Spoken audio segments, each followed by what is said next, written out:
নমস্কার দোস্ত, স্টাডি বং ইউটিউব চ্যানেলে তোমাদের সকলকে স্বাগত জানাই। তাহলে শুরু করা যাক আজকের ক্লাস। উচ্চ মাধ্যমিক ইতিহাস বিষয় নিয়ে আজকের ক্লাস। তবে ক্লাস শুরু করার আগে আজকের থট অফ দ্য ডে, পরাজয় হলো একটা পাঠ এবং যা নিজেকে উন্নত করার একটা সুযোগ। যাই হোক, শুরু করা যাক আজকের প্রথম প্রশ্ন। কে বাংলায় দ্বৈত শাসন ব্যবস্থার অবসান ঘটান? ক্লাইভ, ভেরেলেস্ট, নাকি ওয়ারেন হেস্টিংস, নাকি কর্নওয়ালিস? সঠিক উত্তর হয়ে যাচ্ছে ওয়ারেন হেস্টিংস। পরবর্তী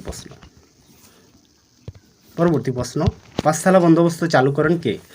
ক্লাইভ, ভেরেলেস্ট, ওয়ারেন হেস্টিংস, নাকি কর্নওয়ালিস? একই প্রশ্ন চলে এসেছে, ওয়ারেন হেস্টিংস। মীর কাসিম বাংলায় রাজধানী স্থানান্তরিত করেন মুঙ্গেরে, দৌলতাবাদে, দেবগিরিতে, নাকি পলাশিতে? সঠিক উত্তর হয়ে যাচ্ছে মুঙ্গেরে।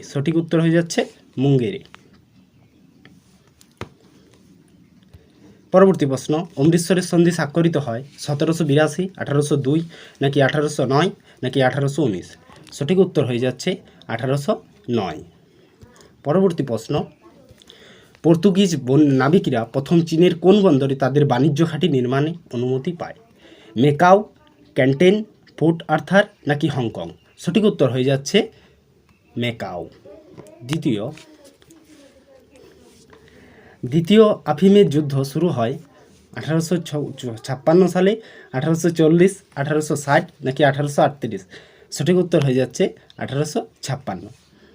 পরবর্তী প্রশ্ন, সিমনোকসকির সন্ধি কাদের মধ্যে হয়েছিল? রুশ এবং চীনের মধ্যে, রুশ এবং জাপানের মধ্যে, নাকি জার্মান রুশের মধ্যে, নাকি চীন জাপানের মধ্যে? সঠিক উত্তর অপশন ডি, চীন ও জাপানের মধ্যে।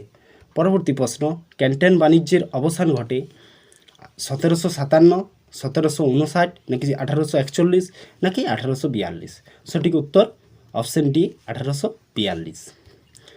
পরবর্তী প্রশ্ন দেখো, ভারতের সিভিল সার্ভিসের প্রকৃত প্রতিষ্ঠাতা হলেন লর্ড কর্নওয়ালিস, নাকি ডালহৌসি, নাকি হেস্টিংস, নাকি লর্ড ক্লাইভ? সঠিক উত্তর অপশন এ, লর্ড কর্নওয়ালিস।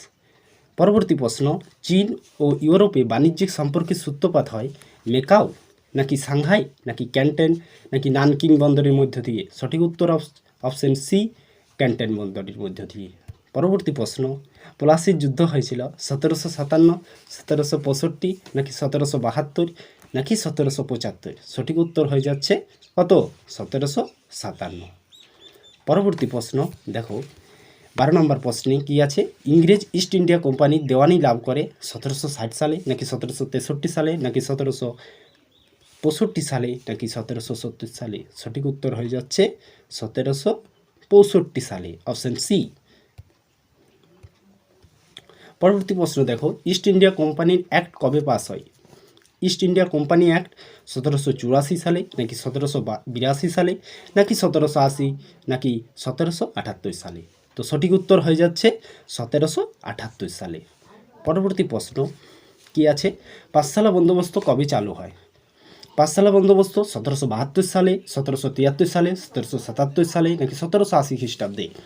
তো সঠিক উত্তর হয়ে যাচ্ছে আমাদের অপশন এ, 1772। ভারতে প্রথম রেলপথ স্থাপিত হয় কত সালে? বলো কত সালে স্থাপিত হয়, কমেন্টের মাধ্যমে জানাবে। তবে আজকের প্রশ্ন কি রয়েছে? ভারতে প্রথম রেলপথ স্থাপিত হয় কোথায়? মহারাষ্ট্রে, পাঞ্জাবে, মাদ্রাজে, নাকি বাংলায়? উত্তর হয়ে যাচ্ছে মহারাষ্ট্রে। তবে হ্যাঁ, কত সালে হয়েছিল অবশ্যই কমেন্টের মাধ্যমে জানাবে। কলকাতা সুপ্রিম কোর্টের প্রথম প্রধান বিচারপতি হলেন ক্লেভারিং, হেস্টিংস, ফ্রান্সিস, এলিজা ইম্পে? তো সঠিক উত্তর হয়ে যাচ্ছে এলিজা ইম্পে। সঠিক উত্তর এলিজা ইম্পে। বাংলায় স্বাধীন নবাবী সূচনা করেন মুর্শিদ কুলি খাঁ, আলিবর্দী খাঁ, সিরাজউদ্দৌলা, মীর কাসিম? সঠিক উত্তর হয়ে যাচ্ছে মীর কাসিম, না, মুর্শিদ কুলি খাঁ। ব্রিটিশ ভারতের কোন বিষয়কে ভারতে ব্রিটিশ শাসনের ইস্পাত কাঠামো বলা হতো? পুলিশি ব্যবস্থাকে, নাকি আমলাতন্ত্রকে, নাকি সেনাবাহিনীকে, নাকি বিচার ব্যবস্থাকে? সঠিক উত্তর অপশন বি, আমলাতন্ত্রকে। চীনে আফিম যুদ্ধ হয়েছিল 1টি, 4টি, 3টি, নাকি 2টি? এর মানে একবার, নাকি 4বার, নাকি 3বার, নাকি 2বার? সঠিক উত্তর হয়ে যাচ্ছে কবার? সঠিক উত্তর কবার? 2বার। তাহলে আজকে এই পর্যন্তই। আর একটা হোমওয়ার্ক দেওয়া রইল, টাইপিং কথাটির অর্থ হলো। তাহলে দুটো হোমওয়ার্ক রয়ে গেল, একটা সাল এবং দ্বিতীয় হচ্ছে তাইপিং কথাটির অর্থ কী, মহাশান্তি, চরম শান্তি, অতি শান্তি নাকি অশান্তি। কমেন্টের মাধ্যমে জানাবে। তাহলে আজ এই পর্যন্তই, পরের দিন ঠিক একই সময় পরবর্তী অধ্যায়ের ক্লাস পেয়ে যাবে। আর হ্যাঁ, যদি আমাদের চ্যানেল ভালো লেগে থাকে তবে অবশ্যই লাইক, কমেন্ট, শেয়ার করবে। আর সঠিক সময়ে ক্লাসের নোটিফিকেশান পেতে অবশ্যই সাবস্ক্রাইব করে অল বাটন অন করে রাখবে। Thank you.